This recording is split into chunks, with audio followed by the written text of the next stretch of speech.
Hi అండి, welcome to మమ్మకారపు రుచులు. ఈరోజు మన రెసిపీ వచ్చేసి జీరా రైస్ అండి.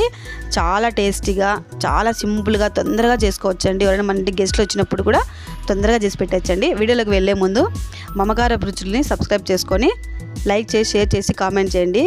ప్లీజ్ లైక్ చేయడం మర్చిపోవద్దండి. దీనికోసం నేను ముందుగా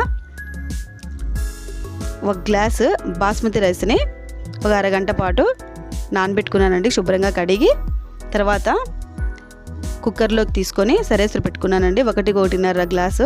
నేను రైస్ ఎప్పుడైనా సరేసరి పెట్టుకొని ఉడికించుకుంటానండి. ఎందుకంటే ఆల్రెడీ పాలిష్ పెట్టేసింటారండి వాళ్ళు. పోషకాలు ఏమి ఉండవు అందులో. మళ్ళీ మనం వార్చినామంటే ఇంక అసలే ఉండవండి. అందుకోసం ఇలా వీలైనంత వరకు ఇలా పెట్టుకుంటూ ఉంటాను నేను సరేసరిగా రైస్ని. 1/2 టీ స్పూన్ సాల్ట్ వేసుకొని 2 విజిల్స్ వచ్చేంత వరకు ఉడికించుకున్నానండి. చూడండి, ఈ విధంగా బాగా పొడి పొడిలాడుతూ బాగా వచ్చిందండి. ఇప్పుడు కడాయిలో 2 స్పూన్స్ అంతా నెయ్యి వేసుకొని 1 టీ స్పూన్ అంతా ఆయిల్ వేసుకోవాలి. 2 బిర్యానీ ఆకులు, చెక్క, 2 లవంగాలు, 1 యాలక వేసుకున్నానండి. తర్వాత 1/2 టీ స్పూన్ అంతా షాజీరా వేసుకున్నాను. 1 టీ స్పూన్ అంతా జీలకర్ర వేసుకున్నాను. 3 పచ్చిమిర్చి చీలికలు వేసుకున్నానండి. ఇది ఒకసారి ఫ్రై చేసుకుందాము.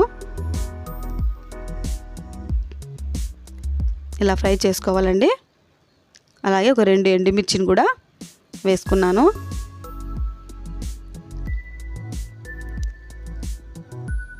తర్వాత 1/2 ఆనియన్ వేసుకున్నానండి. పొడుగ్గా తరుక్కొని వేసుకున్నాను. ఇది కొంచెం ఆనియన్ అంతా ఫ్రై చేసుకోవాలండి. తర్వాత 2 రెమ్మలు కరివేపాకు వేసుకున్నాను. చాలా టేస్టీగా, చాలా బాగుంటుందండి ఇది.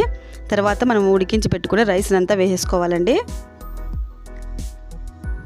పైన 1/2 టీ స్పూన్ అంతా మిరియాల పొడి, 1/2 టీ స్పూన్ జీలకర్ర పొడి వేసుకున్నాను.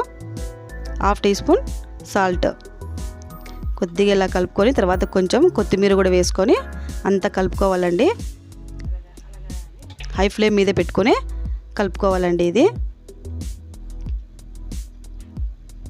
చూడండి, చక్కగా రెడీ అయిపోయిందండి. బాగా కలుపుకునేసరికి చాలా టేస్టీగా కూడా ఉందండి. బాగా మిరియాల పొడి వేసాము అంతా కదా, ఘాటుగా, కమ్మగా చాలా బాగుందండి.